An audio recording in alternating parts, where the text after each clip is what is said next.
Hello students, how are you all? As you know, in the previous lecture we have discussed or complete our third chapter. ठीक है, third chapter क्या था? Human reproduction, वो हमने complete कर लिया है.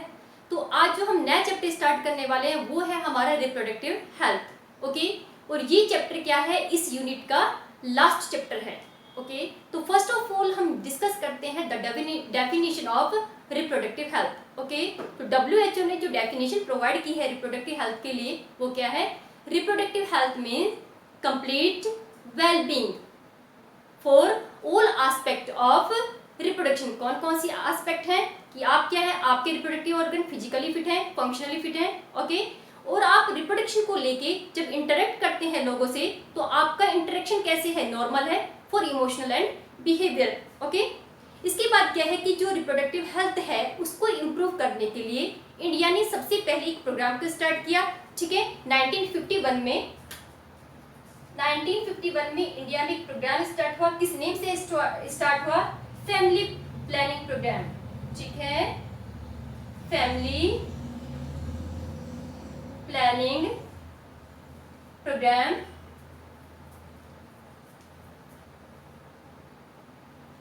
to improve the reproductive health. Now this program changed its name. Okay, और इसका नाम अब क्या हो गया है? रिप्रोडक्टिव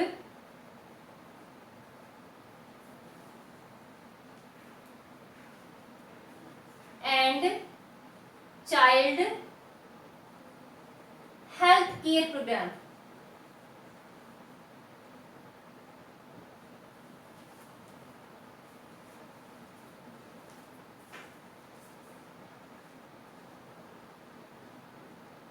अब ये रिप्रोडक्टिव हेल्थ है, इससे रिलेटेड क्या क्या प्रॉब्लम है. ओके, और उनको हम क्या करने के लिए, उनको डिनाई करने के लिए, उनको क्या करने के लिए, फिनिश करने के लिए हम क्या क्या कर सकते हैं. ओके, तो क्या करेंगे, क्या क्या प्रॉब्लम है रिप्रोडक्टिव हेल्थ को लेके. तो प्रॉब्लम्स एंड स्ट्रेटजी. प्रॉब्लम्स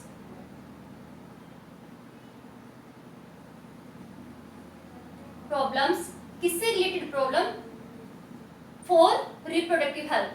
तो सबसे पहली प्रॉब्लम जो है लैक ऑफ अवेयरनेस. ठीक है, लोगों के पास अवेयरनेस की कमी है. ओके, सेकंड क्या है? Myth and misconception.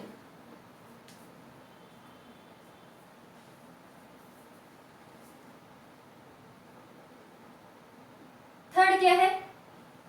Population explosion है, पॉपुलेशन ज्यादा है इंडिया में.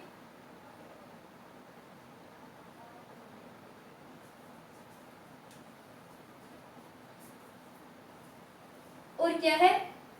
इलीगल अबॉर्शंस हैं. ओके, और क्या है? they do not aware about sexually transmitted disease. Okay, STDs, sexually transmitted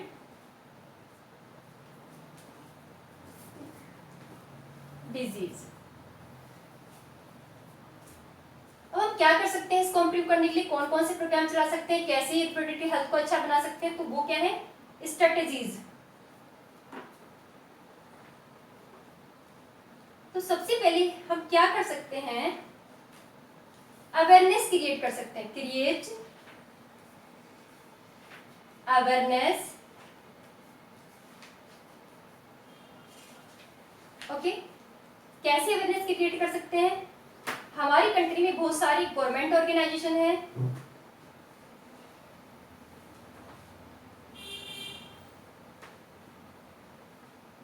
okay, बहुत सारे एनजीओज हैं.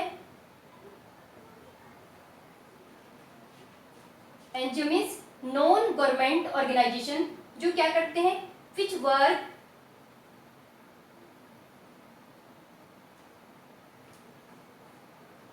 To improve, to aware pupil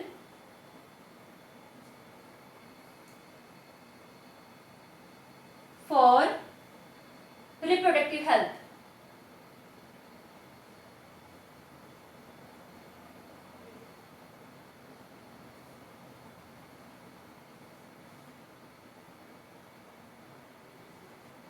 कैसे अवेयर कर रहे हैं? By using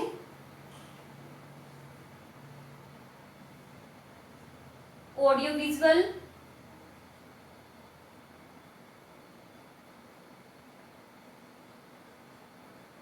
print media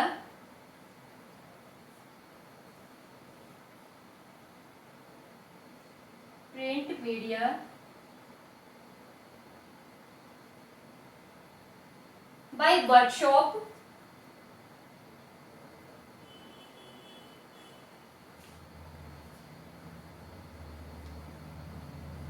and by seminars।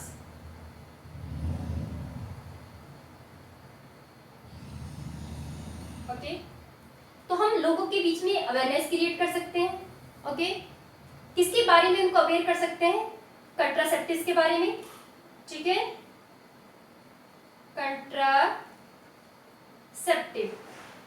Contraceptive ऐसी डिवाइसेस हैं जो क्या करती हैं? अनवांटेड प्रेगनेंसी को स्टॉप करती है। ओके, और क्या है, जो पॉपुलेशन है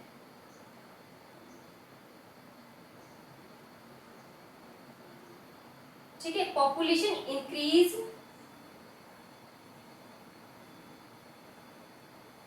इंक्रीजिंग के क्या बता सकते हैं? इल इफेक्ट्स।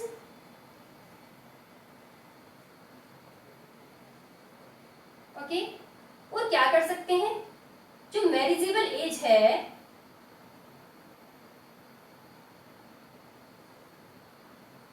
मैरिजेबल एज गर्ल्स के लिए कितनी है? ये 18 इयर्स,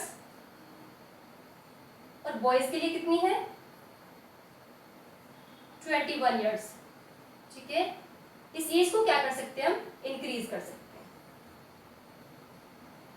ठीक है, और हम क्या कर सकते हैं? एक तो हमने बताया लोगों को अवेयर कर सकते हैं, अवेयरनेस क्रिएट कर सकते हैं। कैसे कैसे क्रिएट कर सकते हैं? ऑडियो विजुअल का यूज करके, प्रिंट मीडिया का यूज करके, वर्कशॉप करके और सेमिनार्स वगैरह करके। ओके, इसके बाद हम लोगों को ये भी बता सकते हैं कि यदि पॉपुलेशन बढ़ेगी तो उसके हमारे ऊपर क्या क्या इल इफेक्ट होंगे। ओके, हम पॉपुलेशन को ऐसे भी कंट्रोल कर सकते हैं, ठीक है, या रिप्रोडक्टिव हेल्थ को ऐसे भी मेंटेन रख सकते हैं कि आप मैरिजेबल एज को इंक्रीज कर सकते हैं। ओके, साथ साथ में हम क्या कर सकते हैं? कंट्रासेप्टिव के बारे में बता सकते हैं। ओके बच्चों, और जो छोटी फैमिली है, ठीक है, छोटी फैमिली को यदि गवर्नमेंट क्या करती है? इंसेंटिव प्रोवाइड करती है, तो इससे ना बाकी लोगों को भी क्या मिलता है? प्रोत्साहन मिलता है।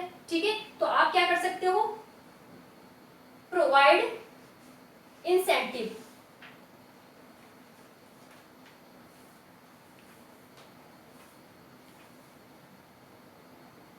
To small family.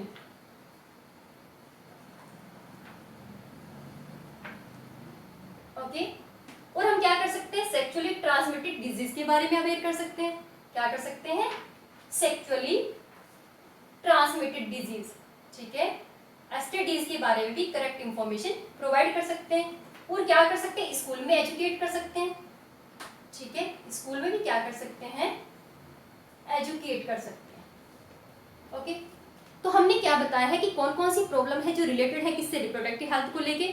ठीक है, उसे कैसे इंप्रूव कर सकते हैं। ओके बच्चों, इसके बाद हम डिस्कस करते हैं डेमोग्राफी। ओके, क्या पढ़ने जा रहे हैं अब हम? डेमोग्राफी। डेमोग्राफी का मीन्स है statistical study of population. Means population की स्टडी को आप क्या बोलते हैं?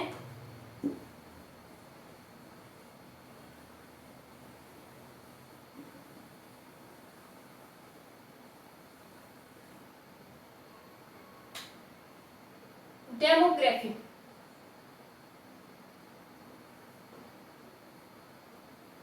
Demography means statistical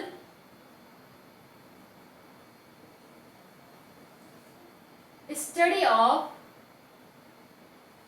human population.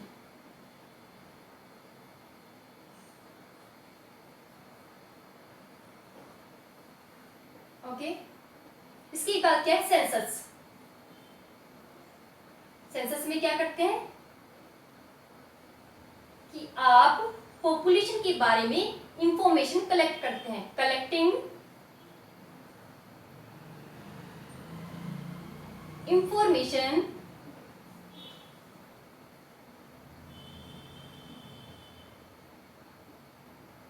About human population.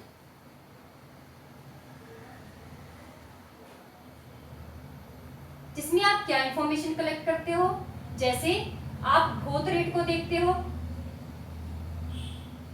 ठीक है, किसको स्टडी करते हैं, ग्रोथ रेट को, ओके। और जो सेंसस है it takes place every 10 years, ठीक है, 10 साल के बाद होती है ये वाली कैलकुलेशन। और जो सबसे पहले इंडिया में हुई है वो हुई है 1871 में, ओके। इसके बाद 1881। अब जो हमारा डाटा है 2011 का, उसके अकॉर्डिंग इंडिया की जो पॉपुलेशन है वो कितनी है, 1.2 बिलियन, ओके बच्चों। और जो ये पॉपुलेशन है इंडिया में, ये सबसे ज्यादा कहाँ पे है, मोस्ट पॉपुलेटेड स्टेट कौन सी है,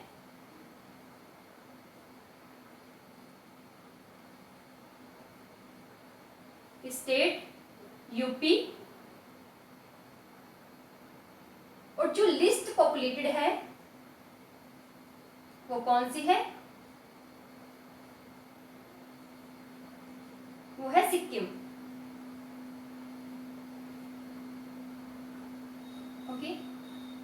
ये तो है सेंसस इंडिया का, ओके। यदि हम वर्ल्ड पॉपुलेशन की बात करते हैं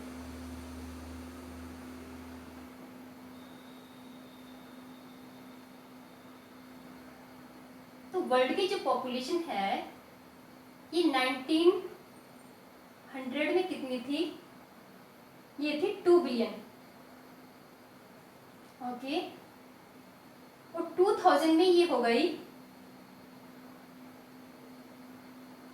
6 बिलियन, और 2011 में हो गई 7 बिलियन। मीन्स यदि हम इस डाटा को देखते हैं तो इसके अकॉर्डिंग ये है, इंडिया में भी सेम यही है, ठीक है। जो डबलिंग रेट था पॉपुलेशन का,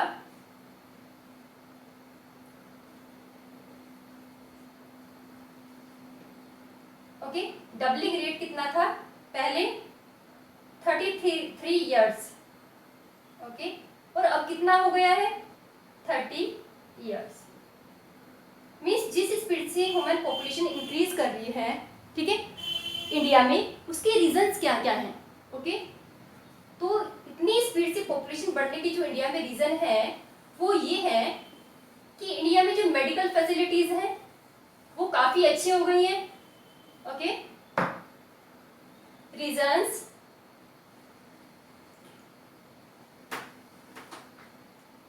फॉर इंक्रीजिंग पॉपुलेशन, ओके। जो रीजन है पॉपुलेशन की इंक्रीज करने के वो क्या क्या है,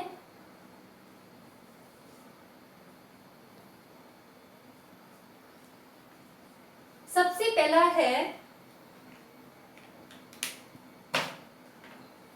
रीजन मेडिकल फैसिलिटीज,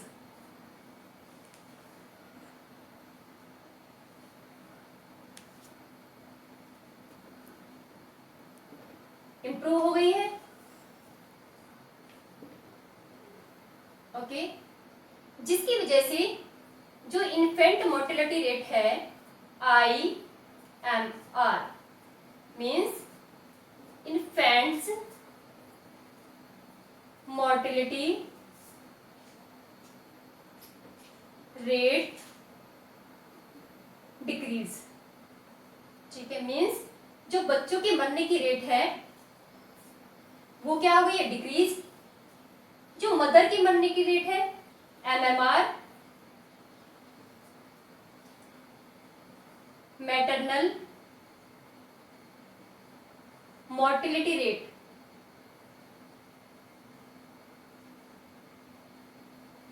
वो भी क्या हो गई है, डिक्रीज हो गई है। ओके। और जो लोगों की जो लाइफ स्टाइल है, लिविंग स्टेट है, ठीक है, लिविंग स्टेटस डेवलप हो गया, मीन्स अब लोग ज्यादा हाइजीनिक कंडीशन में रहते हैं। ओके, तो मैंने आपको क्या बताया है कि ये कुछ ऐसे रीजंस हैं जिनकी वजह से ह्यूमन की जो पॉपुलेशन है इंडिया में वो डे बाय डे क्या कर रही है, इंक्रीज कर रही है। ओके बच्चों, क्या पढ़ा है आपको आज? आज आपको पढ़ा है रिप्रोडक्टिव हेल्थ, डेफिनेशन आपको बता दिए कि रिप्रोडक्टिव हेल्थ की डेफिनेशन क्या है। ओके, रिप्रोडक्टिव हेल्थ की डेफिनेशन के बाद हमने बताया कि ऐसी कौन कौन सी प्रॉब्लम है जो किससे रिलेटेड है, रिप्रोडक्टिव हेल्थ से रिलेटेड है। ओके, इसके बाद बताया ऐसे कौन कौन से प्रोग्राम है। ओके, ऐसे हमारे पास कौन कौन से तरीके हैं जिसकी हेल्प से हम क्या कर सकते हैं, रिप्रोडक्टिव हेल्थ को इम्प्रूव कर सकते हैं। ओके बच्चों, इसके बाद हमने आपको बताया डेमोग्राफी। ओके, डेमोग्राफी का मतलब क्या है, सेंसस क्या है, सेंसस के अकॉर्डिंग हम क्या इंफॉर्मेशन लेते हैं, और इंडिया में अब सेंसस के अकॉर्डिंग पॉपुलेशन कितनी है, ठीक है, और वो किस रेट से इंक्रीज कर रही है। ठीक है, अब यदि हम बात करें ह्यूमन पॉपुलेशन की इंडिया में, तो वो डे बाय डे क्या कर रही है, इंक्रीज कर रही है। ओके बच्चों, जब वो डे बाय डे इंक्रीज कर रही है तो उसके रीजंस क्या हैं, तो उसके रीजन ये हैं कि इंडिया में जो मेडिकल फैसिलिटीज हैं वो डे बाय डे क्या कर रही है, इंप्रूव हो रही है। ठीक है, इसके बाद हमने बताया जो इन्फेंट्स की मोर्टेलिटी रेट है, मींस इन्फेंट्स की जो मरने की रेट थी वो डिक्रीज हो गई है, जिसकी वजह से हमारी पॉपुलेशन क्या कर रही है, इंक्रीज कर रही है। ओके, इसके बाद जो मैटरनल मोर्टेलिटी रेट है, जो मदर्स जो डिलीवरी के टाइम पे जिनकी डेथ होती थी उनके मरने की रेट भी क्या हो गई है, डिक्रीज हो गई है। ठीक है, क्योंकि आजकल हम अवेयर हो गए हैं हर चीज के बारे में। इसके बाद है जो लिविंग स्टेटस है वो भी लोगों का क्या हो गया, अच्छा हो गया है, वो हाइजेनिक कंडीशन में रहते हैं, न्यूट्रिएंट फूड को क्या करते हैं, ईट करते हैं। ओके, तो ये कुछ ऐसे रीजंस हैं जिनकी वजह से human population day by day क्या करी, इंक्रीज करी। इसके बाद जो हमारा नेक्स्ट टॉपिक है वो है कंट्रासेप्टिव्स। ठीक है, और जैसा कि मैंने आपको बताया कंट्रासेप्टिव वो डिवाइसेस हैं जो पॉपुलेशन कंट्रोल करने में आपकी हेल्प करती हैं। ओके, तो कंट्रासेप्टिव कौन कौन से हो सकते हैं? कंट्रासेप्टिव को हम क्या करते हैं, 4 कैटेगरीज में डिवाइड कर सकते हैं। ओके, कुछ हमारे पास ऐसे मेथड है जिनको हम बोलते हैं नेचुरल मेथड। ओके बच्चों, कुछ नेचुरल मेथड है, कुछ बैरियर मेथड है, ठीक है, कुछ ऐसी मेथड है जिनको हम बोलते हैं इंट्रायूटेराइन डिवाइसेस। ओके, और कुछ ऐसे हैं सर्जिकल मेथड। ओके, तो हम क्या करेंगे, जितने भी कंट्रासेप्टिव्स हैं उनको 4 कैटेगरीज में डिवाइड करते हैं। ओके, अब हम क्या करेंगे, उनको 1 बाय 1 करके क्या करते हैं, एक्सप्लेन करते हैं। ओके, तो सबसे पहला जो कंट्रासेप्टिव है वो क्या है, जो पॉपुलेशन मतलब जो अनवांटेड प्रेगनेंसी को रोकने वाला हमारे पास मेथड है वो क्या है, नेचुरल मेथड। ठीक है, तो आज हम कौन सा पढ़ेंगे, केवल natural method. Natural method,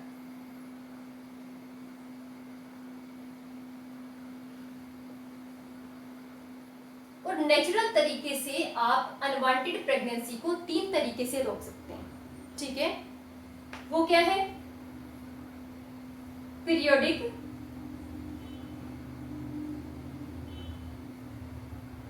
abstinence,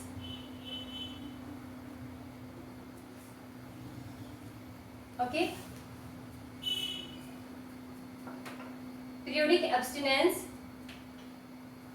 lactation,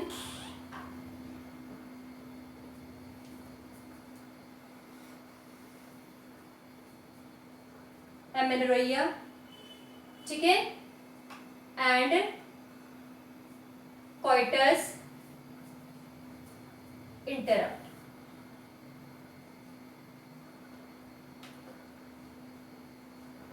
natural method हम 3 तरीके से, 3 मेथड है हमारे पास नेचुरल। ओके, जिसमें आप नेचुरल तरीके से अनवांटेड प्रेगनेंसी को स्टॉप कर सकते हो। सबसे पहला है पीरियोडिक एब्स्टिनेंस, मींस आपको क्या करना है, फीमेल की जो रिप्रोडक्टिव साइकिल है उसको केयरफुली स्टडी करना है। ठीक है, मींस आपको ये ध्यान रखना है कि फीमेल की रिप्रोडक्टिव साइकिल क्या है। ओके, और आपको उन सारे पीरियड से बचना है जब क्या है, जब पॉसिबिलिटी है एग के प्रेजेंट होने की, कहाँ पे, फैलोपियन ट्यूब में, मींस उस वाले टाइम पे आपको कोइटस या फिजिकल कांटेक्ट नहीं करना है। ठीक है, मींस यदि आप उस पीरियड को छोड़ते हो, उस पीरियड में कोइटस नहीं करते हो जिसमें प्रायोरिटी ज्यादा है, जिसमें ज्यादा चांसेस हैं ओवम के प्रेजेंट होने के, तो उसे हम क्या बोलते हैं, पीरियोडिक एब्स्टिनेंस। मींस उसी पीरियड को छोड़ देना कोइटस के टाइम पे कोइटस मत करना उस पीरियड पे जब क्या है ज्यादा चांसेस हैं ओवम के प्रेजेंट होने के। इसके बाद है लैक्टेशन एमेनोरेया। इसमें क्या है, यदि कोई फीमेल ऐसी है जो अच्छे से लैक्टेशन करती है, अपने बेबी को फीड कराती है, तो 6 मंथ तक उसमें एग का फॉर्मेशन नहीं होगा। ठीक है, तो ये भी एक नेचुरल मेथड है। तो जब एग का फॉर्मेशन नहीं होगा तो फर्टिलाइजेशन नहीं होगा, और फर्टिलाइजेशन नहीं होगा तो प्रेगनेंसी भी नहीं होगी। ठीक है, इसके बाद है कोइटस इंटरप्ट। कोइटस इंटरप्ट में ये है कि यदि कोइटस के टाइम पे आप स्पर्म के रिलीज होने से पहले ही पेनिस को वजाना से क्या करते हो, विड्रॉ करते हो। ठीक है, तो उसी हम क्या बोलते हैं, कोइटस इंटरप्ट। ओके बच्चों, तो ये हमारा हो गया कंट्रासेप्टिव का फर्स्ट मेथड, जिसे हम क्या बोलते हैं, नेचुरल। ठीक है, नेचुरल की कौन कौन सी टाइप है आपको बताते हैं। पहली टाइप है पीरियोडिक एब्स्टिनेंस, ठीक है, लैक्टेशन एमेनोरेया, और थर्ड क्या है, कोइटस इंटरप्ट। ओके, तो क्या क्या बताया आपको, पीरियोडिक एब्स्टिनेंस में आपको उसी पीरियड को क्या करना है, एब्सेंट करना है उस पीरियड को जिसमें एग के प्रेजेंट होने के चांसेस ज्यादा हैं। ठीक है, लैक्टेशन एमेनोरेया में क्या होगा कि यदि कोई भी फीमेल ऐसी है जो अच्छे से लैक्टेट करके इंटेंसिव फीडिंग कराती है अपने बेबी को, तो उसमें एग का फॉर्मेशन कुछ टाइम के लिए 6 मंथ के लिए क्या हो जाएगा, स्टॉप हो जाएगा। ठीक है, इसके बाद है कोइटस इंटरप्ट। कोइटस इंटरप्ट में क्या करना है, कोइटस को इंटरप्ट करना है, बीच में ही रोक देना है। ठीक है, क्या रिलीज होने से पहले, स्पर्म को रिलीज होने से पहले। ओके बच्चों, बाकी आगे जितने भी हमारे कंट्रासेप्टिव मेथड है वो हम नेक्स्ट लेक्चर में डिस्कस करेंगे। Okay, thank you.